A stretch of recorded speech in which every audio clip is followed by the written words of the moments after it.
Wheaties present Dimension X. Adventures in time and space, transcribed in future tense. Dimension X.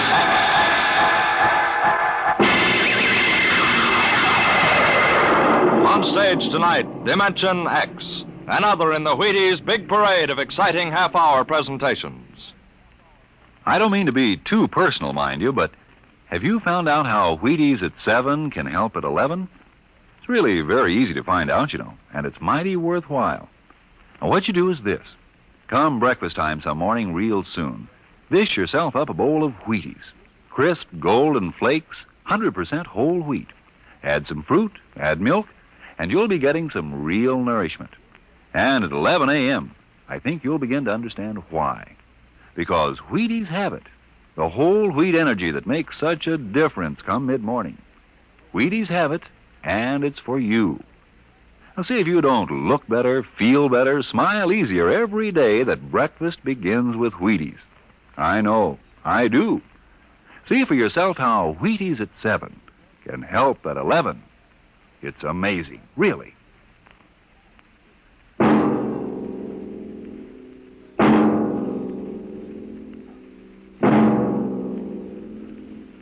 Do you remember when you were young, how your elders would tell you bedtime stories about the man in the moon? Well, tonight we have a different kind of story to tell about him. A story of suspense in the unknown world of the future, where anything can happen.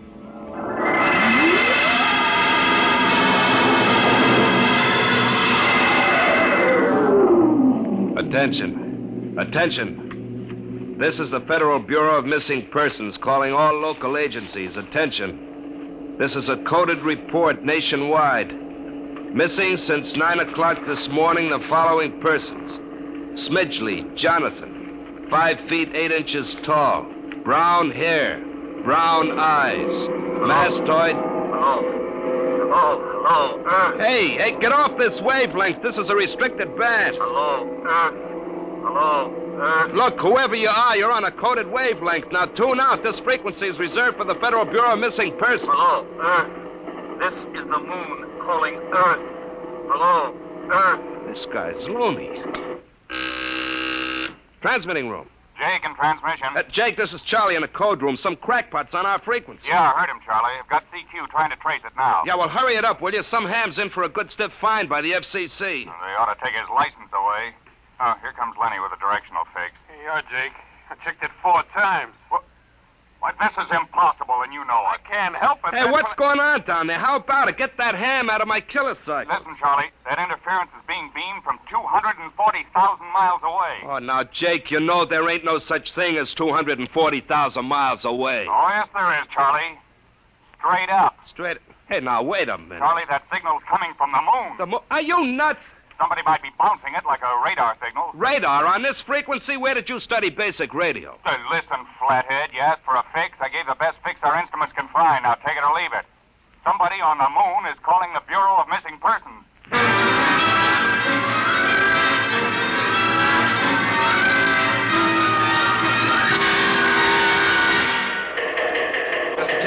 Mr. Timken. What's the sweat, Charlie? Shouldn't you be broadcasting? Now, listen, Mr. Timken, you know I'm a sober citizen, right? Never once have I broadcast with the smell of alcohol on my breath, right? In all your 12 years here at the Bureau, did I What's once... the matter, Charlie?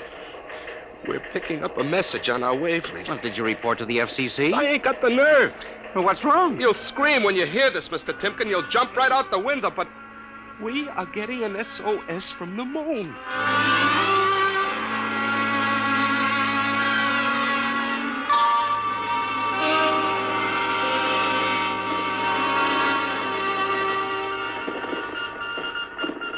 That's got it. Started on voice and switched to Morse. What did he say? Let's see now. Can you read me? Help Otterburn. Will contact when the moon is in phase. Otterburn. Sounds like a name. Otterburn.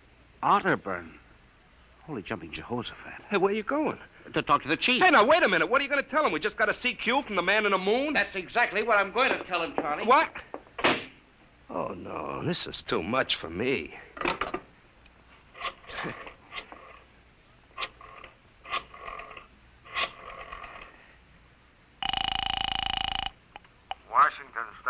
Yeah? Let me have O'Brien on the city desk, huh? One moment.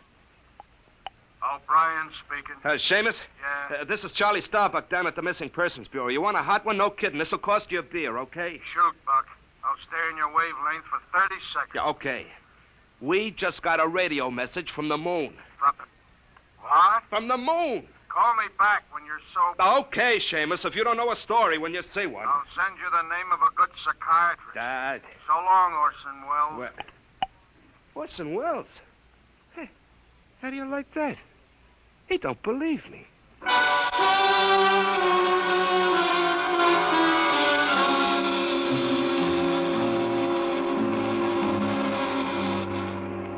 Otterburn, Mr. Wade. Does that name ring a bell? You're the man with the photographic memory, Henry. What about Otterburn? Cornelius Otterburn, atomic physicist, reported missing from his home in Baltimore on June 5th, 1945, just 5 years ago. Vanished completely. Are you trying to tell me you really think there's something to this man in the moon business? Henry, I'm surprised at you. This is some crackpot trying to jam the airwaves. But the name Otterburn is so unusual. So are a lot of names. Mr. Wade, I have a theory. Henry, you always have a theory. But, Mr. Wade. Out, Henry. Mr. Wade. Out. I'm busy. Yes, sir. I'm sorry, Henry. Oh, here, take this folder of reports for the death file. Oh, yes, sir. And no more nonsense, eh, Henry? I appreciate that you have a very dull job filing old missing person reports, and I appreciate that you take an active interest in the affairs of the Bureau. But, no more nonsense, hmm? No, sir, Chief. No more nonsense. Oh. Pardon me. Hmm? Are you Mr. Henry Timken? That's my name. Permit me, Jefferson Philo, scientific feature writer. May I have a moment of your time? Certainly. Just sit down at my desk right over here. Thank you. My, that's quite a stack of papers. Filing. I'm the records custodian of the Bureau. 12 years and never misplaced a record. Magnificent. Now, Mr. Timken. Yes? Mr. O'Brien, the editor of the Star Ledger, said I might drop by and investigate a rumor. Only a rumor, mind you, that a message from the, moon? Well, we aren't certain it's from the moon. It may be a bounce. They have bounced radar waves off the moon, you know. Yes, I know. I wrote the first newspaper article on it. Oh, really? Well, I'd be interested to read it. I must have a copy in my briefcase. Well, don't bother. Oh, but I insist. There you are. I'll leave it on your desk. Well, thank you very much. Now, about this message from the moon, Mr. Timken. Well, we don't know for sure, as I said, but I believe that this message, wherever it originates, is from Cornelius Otterburn. The physicist? Oh, you know him. I once wrote an article on his contribution to nuclear mechanics. A brilliant man, Otterburn, years ahead of his contemporaries. Well, whoever is sending those signals, if he isn't on the moon, is at least using the moon as a sounding board, bouncing the signal. But why, Mr. Timken? Why? Look here, Mr. Philo. If you will come here tomorrow night at 8, we may learn the answer to that question. I have arranged with Charlie, our radio man, to let me use the equipment. May I consider this an invitation? You certainly may. Very well, sir. Until tomorrow night, then. Goodbye, sir. Goodbye, Mr. Philo. Goodbye. Lackaday. Now, let me see now. Well, that's funny. Where did this list of names come from? Paul Aarons, astromathematician. Robert Simons, electronic engineer. Carl Parker, mining specialist. Oh, this must have got mixed up with the papers on my desk by accident. It's a peculiar list of names. Most peculiar.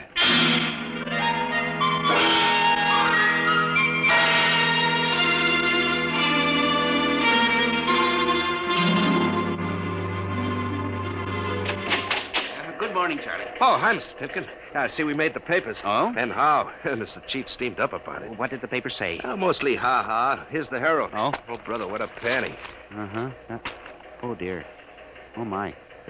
No wonder Mr. Wade is hopping. About tonight, Mr. Tinkin, I don't know. Now, you promised you'd give me a key to the radio room, Charlie. Yeah, but I didn't expect this. Listen, Charlie, we've got to find out if there's something to that message. If Otterburn is alive somewhere and radioing for help, it is... Hold it. Time for the morning broadcast. We've got quite a list today. Well, do you mind if I listen a while? We may hear Otterburn. Oh, I ain't self-conscious. Stick around. Attention. Attention, this is the Federal Bureau of Missing Persons calling all local agencies nationwide.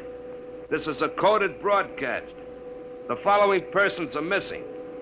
Aarons, Dr. Paul, 5'5", brown hair, brown eyes, scar on left side of chin. Aarons? Thick glasses, occupation astromathematician. Missing since 6 o'clock this morning. Being sought by Bel Air police. Charlie. Repeat, Dr. Paul Aarons. Charlie, shut it off a second. Oh, now, listen, Mr. Timken. It's okay to stay, but you can't interrupt. This is important. Now, what time was Dr. Aarons reported missing? 6 a.m. We got the report from Bel Air less than an hour ago. Are you certain, Charlie? Yeah, positive. What is this? Charlie, what's the next name on the list? Let's see. Simons, Robert. What? Engineer. Came in less than 20 minutes ago. 20? What's the matter with you? You look like you've seen a ghost. Nothing, Charlie. Except that last night, quite by accident, someone left a list of names on my desk, and that list included the names of those 2 men who weren't reported missing until an hour ago. What? Yeah, that don't sound right to me. It isn't right, Charlie. Which raises a question. Who would make up a list of missing persons before they were missing, not after?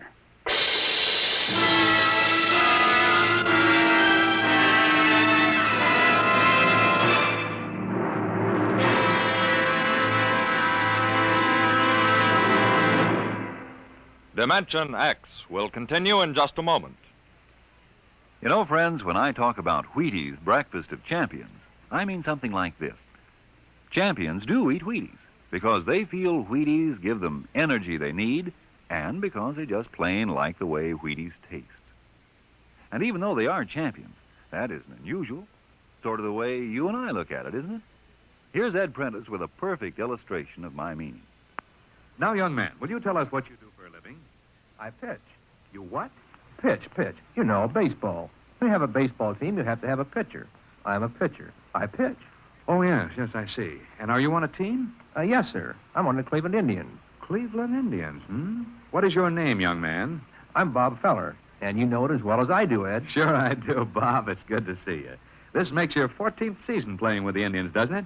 Yep, Ed. 14 years. Well, tell me, Bob, how long you been eating Wheaties? Oh, about 20 years, give or take a couple. You mean you started eating Wheaties before you started playing ball? Why, of course. What's so strange about that? Most people start eating Wheaties before they get to playing ball. In fact, most people never start playing baseball. You don't have to be a ball player to enjoy the lift you get from Wheaties with milk and fruit. You're right as rain, Bob. No champ ever said a truer word about Wheaties, breakfast of champions.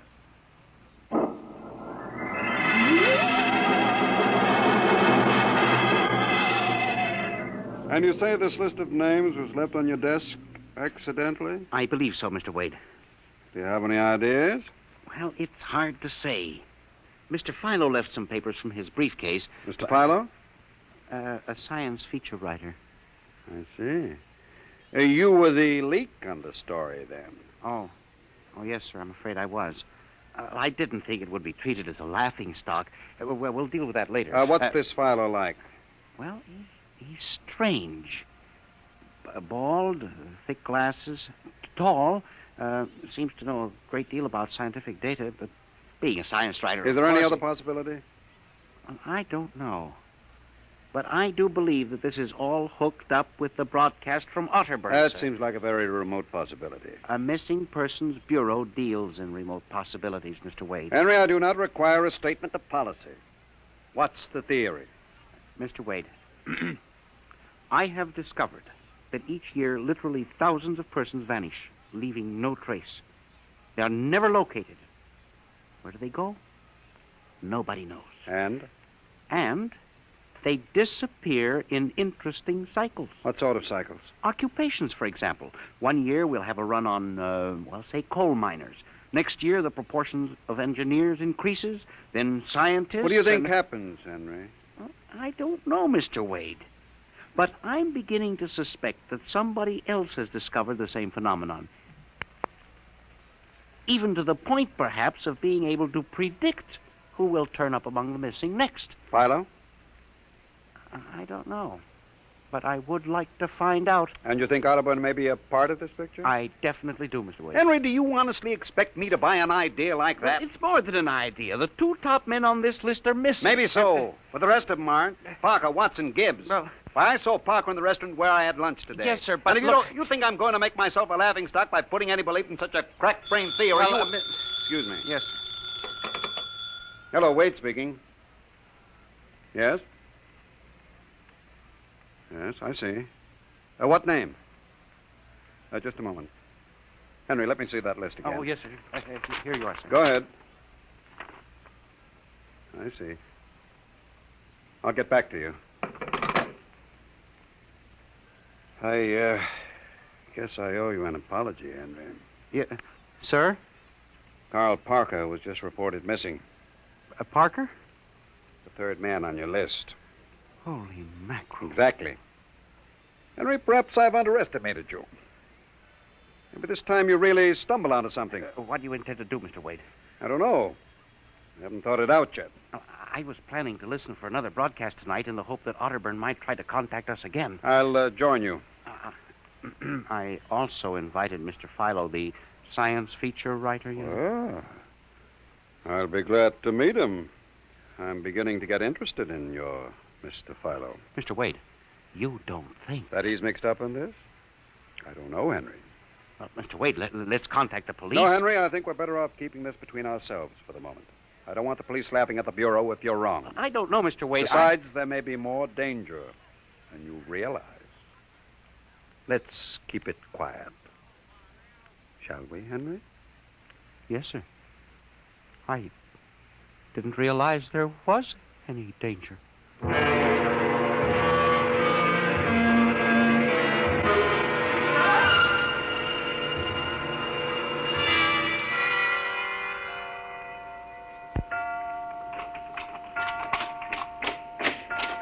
O'clock.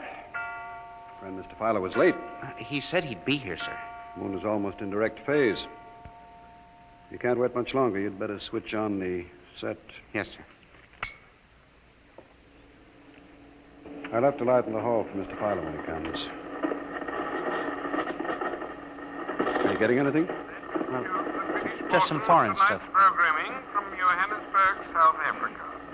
We continue in Africa. Oh, no, dear. That's a very peculiar transmission sound. Earth. That sounds like something. See if I can work the selector here. The moon is in phase. Yes, sir. Hello. Earth, can you hear me? I'll try to return. Hello? Hello? Hello, Earth. Hello, do you hear me? I get you now.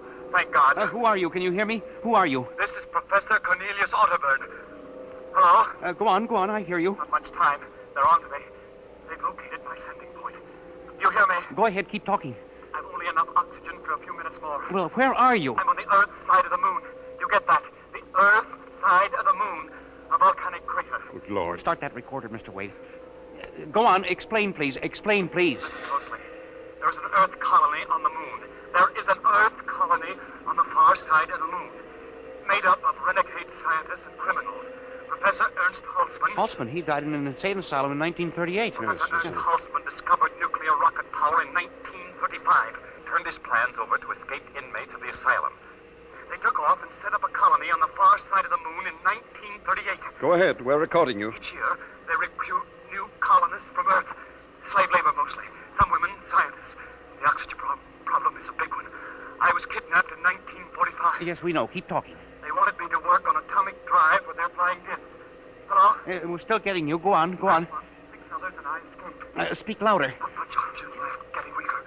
We pulled what little oxygen we had. The others, dead now. Thank God I reached you. You've got to stop them. Stop them. Stop who? The moon colony, planning to take over the Earth. Listen, they have agents on Earth. Hear me? Agents on Earth? Where? Who? Hello? Hello? Agents in... Henry, look out. The light. Someone at the window. Get down. Henry, are you all right? I I think so. Oh, his shot smashed the transmitter. Strike a match. Careful. Whew, that was close. I got a look at him. From the description, it was your Mr. Philo. Well, we got a recording anyway, but not the most important part of the message. Henry, we've got to get you out of here. You said they have agents. Philo's probably one of them. He'll be looking for you now, trying to kill you. The police, You Mr. think Wade. the police would believe a fantastic story like this? People being kidnapped to the moon as slave labor?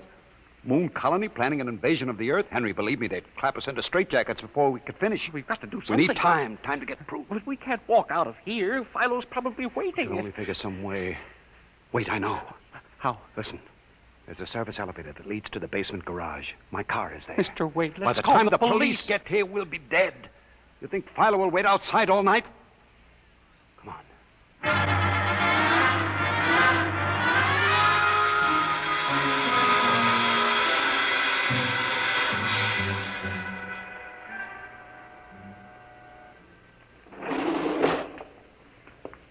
This is the basement. Come on. Keep to the side. Yes, sir. Shh. Here's the car. All right, Henry. You open the garage door, then jump into the car. We'll make a dash for it. But where can we go? I have a farm outside Chevy Chase. It's private, miles from the nearest neighbor, and completely hidden by trees. We'll run for that. Go ahead, start the door up. All right, Mr. Wade. Quick, jump in. Yes, sir.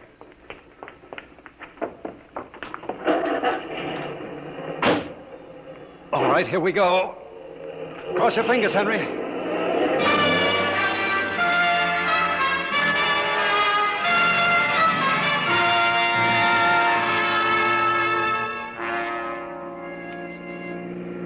We made it out all right. Anything doing? Well, there's a blue coupe behind us. It seems to be following. I'll cut up Pennsylvania Avenue and out Route 1 toward Baltimore. It is following. He turned with us. Can you go faster? Not much faster. He's gaining on us. I've got an idea. Hang on, Henry. Yes, sir. Why did you stop? Turn off the lights, quick.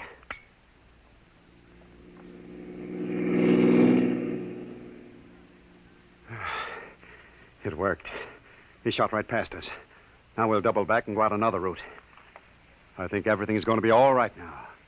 We can be at my farm in less than an hour.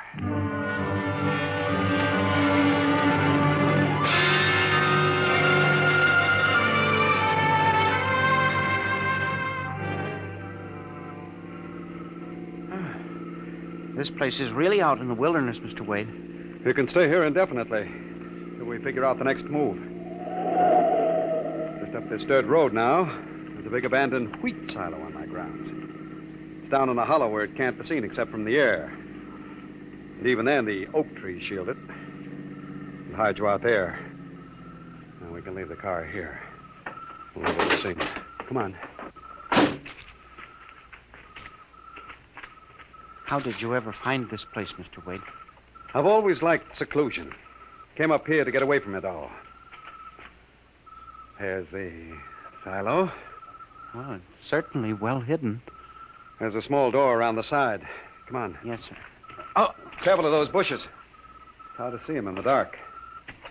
Do you suppose Philo will find us? I assure you, Henry, that Mr. Philo will never find us here. Not in a million years. Here's the door. It's pitch dark. Hold my arm. I know the way. Just a few steps up, then another door. Yes, sir.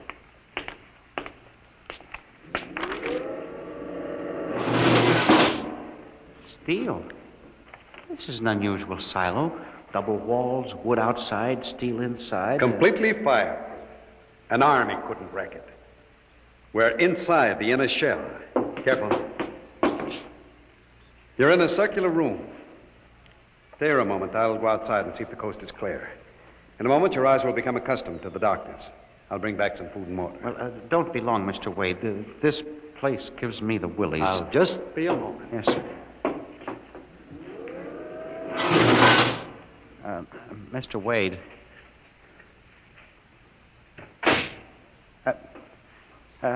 Mr. Wade. I swear I hear something. Mr. Wade! What's that? There is something. Good Lord. There's someone in here. It's locked. Oh, no. No, this must be a light switch. Oh, thank God. Oh, no. People. 10, 15, 20 of them. Mr. Wade! Help! Help! Will do you no good to shout, Henry. Mr. Wade, where are you? Outside, speaking over the intercom. Mr. Wade, there are people in here. 15 or 20 of them. They're sitting like statues just staring at me. They won't hurt you, Henry. They've all been drugged. They're even more helpless than you. Yes, but who are they? Permit me to introduce them, Henry, since they're currently unable to introduce themselves. The gentleman seated before you is Dr. Paul Ahrens, the astromathematician. Ahrens?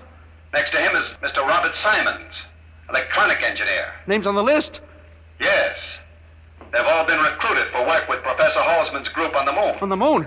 Then you're one of them? Of course. You'll turn around, Henry. You'll recognize the drugged form of your old friend, Mr. Philo. Philo? But I thought... That he was part of the conspiracy? No, on the contrary. His stooping made it necessary for me to include him. Yes, but the man in the window, the one who fired the shots. An agent of mine, the pilot of this ship. Ship? What ship? This silo is a camouflage for a rocket launching platform. In a moment, the roof will slide back for the rocket's takeoff. A rocket ship? In exactly 70 hours, you and your companion will join Professor Otterburn on the moon. But you can't do this to me. We have done it, Henry. No! You see, there was another name omitted from that list, which No. I carelessly mixed up with your papers. That of Henry Timken. No! Bon voyage. I won't let you do this! You can't! Please let me out! Let me out, please! This can't happen! Let me out!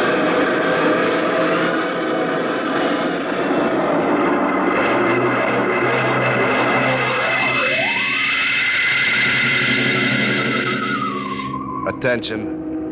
Attention. Missing since 8 o'clock last night. The following persons. Timken Henry, age 45, height 5 feet 8, brown eyes, slightly balding.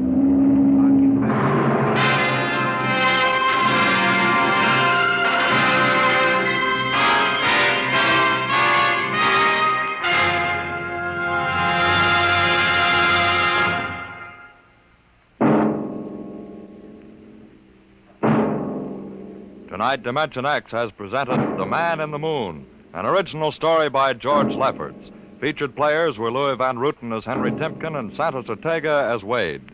Your narrator was Norman Rose. Music by Albert Berman, engineer Bill Chambers.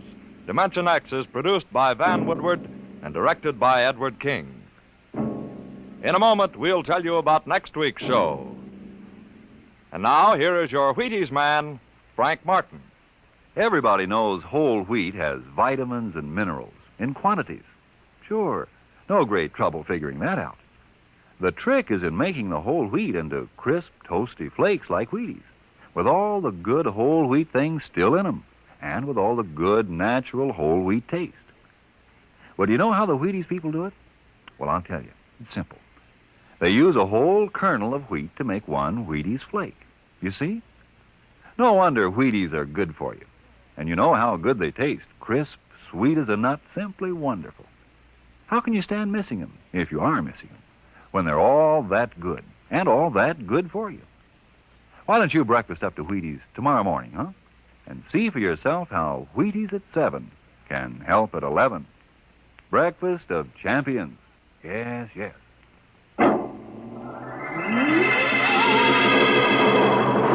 Next week, a strange and thrilling story of the foreign underground, of a brilliant young scientist and his wife whose only chance for escape from the secret police lay in a world that is beyond infinity, the world of... Dimension X.